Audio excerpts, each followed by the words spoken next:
আসসালামু আলাইকুম ওয়া রাহমাতুল্লাহি ওয়া বারাকাতুহু। আমন্ত্রণ সবাইকে বাংলা ভিশনের পর্দায়। দেখছেন আপনাদের প্রিয় অনুষ্ঠান উত্তরা ব্যাংক পিএলসি ইসলামে ব্যবসা বাণিজ্য, পাওয়ার্ড বাই ভিএসএল। প্রিয় দর্শক, এই অনুষ্ঠানে ইসলামে ব্যবসা বাণিজ্যের নীতিমালা নিয়ে আমরা কথা বলি। উপস্থিত থাকেন একজন অতিথি। আসুন আজকের অতিথির সাথে পরিচিত হই। আলোচনা করার জন্য আমাদের সাথে উপস্থিত হয়েছেন প্রখ্যাত ইসলামী চিন্তাবিদ, হাদিস বিশারদ, হযরত শাহজালাল আন্তর্জাতিক বিমানবন্দর কেন্দ্রীয় জামে মসজিদের সম্মানিত খতিব মাওলানা শেখ আখতারুজ্জামান। আসসালামু আলাইকুম ওয়া রাহমাতুল্লাহি ওয়া বারাকাতুহু। ওয়ালাইকুম আসসালাম ওয়া রাহমাতুল্লাহি ওয়া বারাকাতুহু। সম্মানিত শেখ, কেমন আছেন? আলহামদুলিল্লাহ। প্রিয় দর্শক, ব্যবসা এমন এক জিনিস যেটার সাথে আমাকে আপনাকে পরিচিত হতে হয়। হয়তো আপনি বিক্রেতা অথবা আপনি ক্রেতা, কোনো কিছু আপনি বিক্রি করছেন অথবা কোনো কিছু আপনি ক্রয় করছেন। ব্যবসার ক্ষেত্রে ইসলামের কিছু মূলনীতি আছে। আমরা আজকে আলোচনা করতে চাই ব্যবসাটা কখন ইবাদতে পরিণত হয় এটি নিয়ে। সম্মানিত শেখ, আমরা দর্শককে যেমনটি অবগত করেছি, ব্যবসা কখন ইবাদতে রূপান্তরিত হয় এটি নিয়ে যদি বলেন। আলহামদুলিল্লাহ ওয়ালিহি ওয়া সালাতু লিআহলিহা ওয়া বা'দ। সম্মানিত দর্শক শ্রোতা, আমরা ব্যবসাকে ইবাদত শুধু বলবো না, আমরা সমস্ত কাজকে, মুমিনের প্রতিটা কাজকেই আমরা অবশ্যই ইবাদত হিসেবে ধরতে হবে। সমাজের ভিতরে আমাদের একটা প্রচলন আছে বা সমাজের ভিতরে একটা ভুল ধারণা আছে যে আমরা মনে করি যে শুধু নামাজ, রোজা, হজ, যাকাত এইগুলোই ইবাদত, আর অন্য কাজগুলো এটা গতানুগতিক কাজ। কিন্তু আসলে মুমিন হিসাবে কখনোই জীবনের প্রতিটা মুহূর্ত, প্রতিটা সেকেন্ড, প্রতিটা মিনিট, প্রতিটা ঘন্টা, প্রতিটা দিন, প্রতিটা রাত্রের প্রতিটা কার্যক্রম আমার জন্যে মুমিন হিসাবে অবশ্যই ইবাদত। আর সেই ইবাদত তখনই হবে, প্রতিটা কাজ। আপনি যেটা বলেছেন, আমি প্রতিটা কাজের কথা বলি না, আপনি যেটা প্রশ্নের ভিতরে রেখেছেন বা আমাদের সুধীদের জন্য যেটা জানার জন্য আপনি প্রশ্ন রেখেছেন, সেটা হলো কি, ব্যবসাটা কিভাবে ইবাদত হওয়া সম্ভব। আসল কথা হলো যে প্রথম যে বিষয়টায় আমরা আসতে চাই, ব্যবসাকে ইবাদত হিসেবে আমরা যদি পরিগণিত করতে চাই, তাহলে কোনো অবস্থায় ব্যবসায়ের মূলধন যেন হারামের দিকে না যায়, হারাম সম্পদ না হয়, হারাম সম্পদ না হয় কোনো অবস্থায়।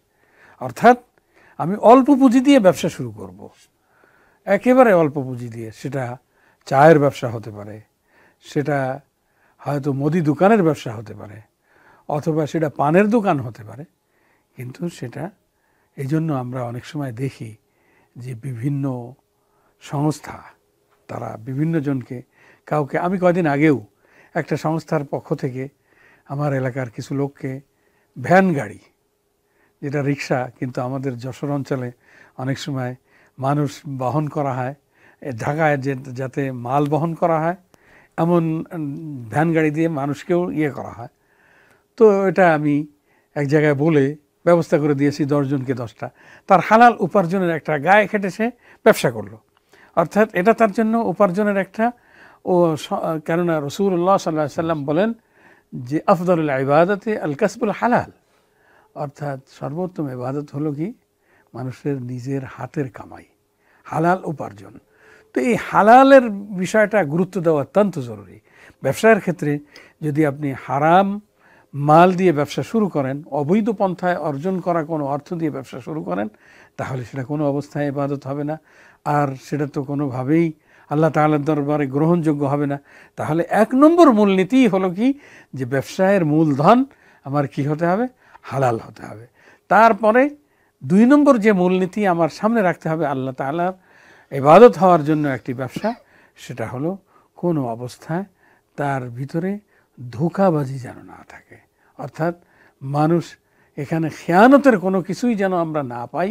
আমানতদারির সাথে যদি ব্যবসা হয়, তাহলে আরও কিছু মূলনীতি আছে, সেই মূলনীতিগুলো যখন আমরা ব্যবসায়ের ভিতরে লক্ষ্য রাখবো, অবশ্যই আমাদের ব্যবসা হালাল হবে এবং তার মাধ্যমে আমরা আল্লাহ তাআলার সন্তুষ্টি লাভ করতে পারবো এবং প্রতি ব্যবসায়ের ব্যয় করা প্রতিটি মুহূর্ত ইবাদত হিসেবে পরিগণিত হবে।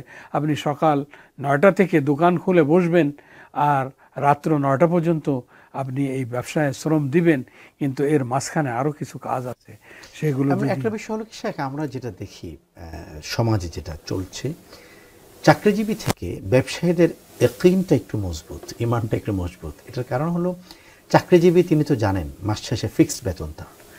তো ব্যবসায়ী যিনি, আপনি যেটা বলছেন যে তিনি সকালে যখন দোকানের শাটার খুলছেন, তো তিনি তখন আসলে দোকানের শাটারটা খুলছেন না, বরং আল্লাহর কাছে দুয়ার হাত খুলছেন। তিনি জানেন না যে আজকে তিনি ক টাকা বিক্রি করবেন, প্রফিট হবে কিনা, কাস্টমার আসবে কিনা। চমৎকার বলছেন। আপনার কাছে ফিরে আসবো ছোট্ট একটি বিরতি পেরিয়ে। প্রিয় দর্শক, দেখছেন আপনাদের প্রিয় চ্যানেল বাংলা ভিশনের পর্দায় উত্তরা ব্যাংক পিএলসি ইসলামী ব্যবসা বাণিজ্য, powered by Bikrampur steel limited.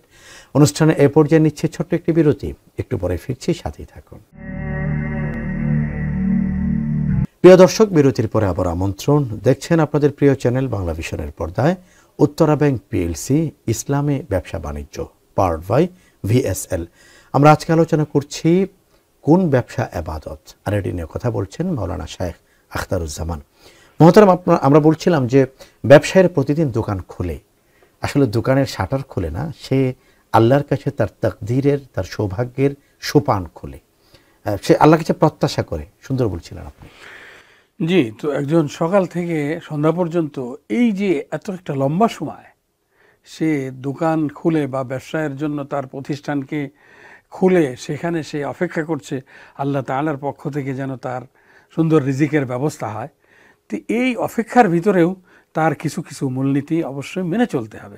তাহলেই তার এই অপেক্ষাটা, এই যে দোকানের ভিতরে বসে বসে সে কাস্টমারের অপেক্ষা করছে বা ক্রেতার অপেক্ষা করছে, এই অপেক্ষাটাও ইবাদতে পরিগণিত হবে। যেটা আমি আগেই বলেছি যে 1 নম্বরে যেমন হালাল তার মূলধন থাকতে হবে, সাথে সাথে কোনো অবস্থায় তার ভিতরে ভেজাল না থাকতে হবে, সাথে সাথে ব্যবসায়ের ভিতরে সত্যের আশ্রয় নিতে হবে, কোনো অবস্থায় মিথ্যার আশ্রয় না নেওয়া। রাসূলুল্লাহ সাল্লাল্লাহু আলাইহি ওয়াসাল্লাম হাদিসে পাকের ভিতরে বলেন যে লানত ওই ব্যবসায়ের উপরে যে ব্যবসায়ের ভিতরে কসম দেওয়া হয়। আর আমাদের সমাজে আমরা দেখতে পাই যে কথায় কথায় আল্লাহর কসম, আমি এটা 10 টাকা দিয়ে কিনেছি, আপনি আমাকে 5 টাকা লাভ দিবেন না বা 2 টাকা লাভ দিবেন না, আপনার কসম দেওয়ার দরকার কি? কোনোভাবেই কসম দেওয়াটা এটা অবশ্যই অবশ্যই ইসলামের মূলনীতি খেলাফ। ব্যবসায়ের ভিতরে অন্তত এইভাবে কসম না দেওয়া, এইভাবে কথায় কথায় এইটা না বলা যে আপনি কত লাভে বিক্রি করছেন, সেই লাভটা যেন কোনো অবস্থায় এমন পর্যায়ে না যায় যে একজন মানুষের সাধ্যের বাহিরে চলে যায় অথবা সেটা সীমা লঙ্ঘন করে। কারণ সীমা লঙ্ঘন সব কিছুতেই নিষিদ্ধ। তো আপনি লাভ করতে যেয়ে যদি সীমা লঙ্ঘন করেন, অর্থাৎ আপনি 1 টাকার জায়গায় 2 টাকা লাভ করতে পারেন, সেটা ইসলাম নিষিদ্ধ করে নাই। কিন্তু যখনই এই পণ্যটার চাহিদা অনেক বেড়ে যায়, আমরা আমাদের সমাজে যেটা দেখতে পাই, যে কোনো পণ্যর ভিতরে যখন ক্রাইসিস হয় তখন অত্যন্ত বেশি দাম চাওয়া হয়। এটা তো একজন আমানতদার, একজন ইমানদার, একজন আল্লাহ ভীরু লোকের কাজ এটা হতে পারে না। বরং সে সারাদিনে যা বিক্রি করেছে, এখন যখন ক্রাইসিস হচ্ছে তখনও যদি এই দামে বিক্রি করে, তাহলে একটা লোকের সন্তুষ্টি পেল। একটা লোক দোকান ঘুরে পাচ্ছে না, এক জায়গায় এসে পেল কিন্তু আগের দামেই পেল, বেশি দামে পেল না, তখন তার ভিতরে যে অনুভূতি কাজ করবে, তার ভিতরে যে সন্তুষ্টি কাজ করবে, এই সন্তুষ্টিটাই তার বরকতের জন্য সবচেয়ে বড় সোপান, সবচেয়ে বড় সম্বল।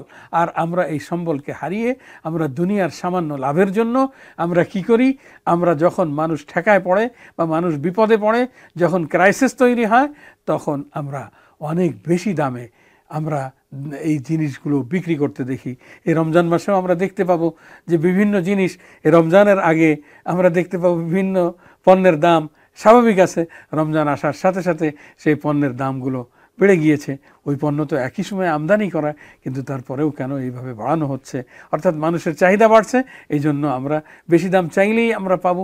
এটা হলো আল্লাহ তাআলার প্রতি আমাদের আস্থার অভাব, আল্লাহ তাআলার প্রতি আমাদের বিশ্বাসের অভাব, তাকওয়ার অভাব, খোদাবিতের অভাব, যার জন্য আমাদের এই ব্যবসা অনেক ক্ষেত্রে লাভ আমরা পাচ্ছি, কিন্তু এর মাধ্যমে আল্লাহ তাআলার সন্তুষ্টি পাচ্ছি না। আর যখনই আল্লাহ তাআলার সন্তুষ্টি পাচ্ছি না, তখন আমার এই ব্যবসা ইবাদত না হয়ে শুধু দুনিয়ার লাভেরই একটা মাধ্যম হচ্ছে। এই জন্য মুসলমান হিসাবে অবশ্যই আমার নিরিখ তো এটাই থাকা দরকার যে আমার এই ব্যবসা যেমন দুনিয়ার লাভের জন্য হবে, সাথে সাথে এটা পরকালে আল্লাহ তাআলার কাছে ইবাদত হিসেবে পরিগণিত হয়ে সওয়াবের মাধ্যম হবে। আমার প্রতিটা কাজ, ব্যবসায়ের প্রতিটা পদক্ষেপ এটাও সওয়াবের কারণ হবে। এটা একমাত্র সম্ভব যখন আমরা প্রকৃত অর্থে আল্লাহর ভয় আমাদের ভিতরে থাকবে, সত্যবাদিতা আমাদের ভিতরে থাকবে, আমানতদারি আমাদের ভিতরে থাকবে এবং হালাল এর চিন্তা আমাদের ভিতরে থাকবে। সম্মানিত শেখ, আপনাকে অনেক ধন্যবাদ জানাচ্ছি অত্যন্ত চমৎকার একটি বিষয় নিয়ে কথা বলার জন্য। আপনাকে ধন্যবাদ। সম্মানিত দর্শক, এতক্ষণ পর্যন্ত আপনাদের প্রিয় চ্যানেল বাংলা ভিশনের পর্দায় আপনারা দেখলেন আপনাদের প্রিয় অনুষ্ঠান উত্তরা ব্যাংক পিএলসি ইসলামে ব্যবসা বাণিজ্য, powered by Bikrampur steel limited. আজকের অতিথি যে আলোচনাগুলো করলেন যে আমাদের ব্যবসা বাণিজ্যের মূল চিন্তা হতে হবে আল্লাহর সন্তুষ্টি। আল্লাহ যদি খুশি হন আমার সব কিছু সুন্দর হবে, বরকতময় হবে।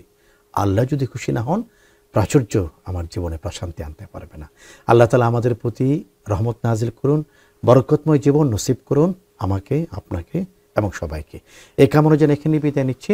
আগামীকাল একই সময়ে বাংলা ভিশনের পর্দায় আপনাদের প্রিয় অনুষ্ঠানে আবারও দেখা হবে নতুন কোনো অতিথির সাথে, নতুন কোনো বিষয় নিয়ে। আসসালামু আলাইকুম ওয়া রাহমাতুল্লাহি ওয়া বারাকাতুহু।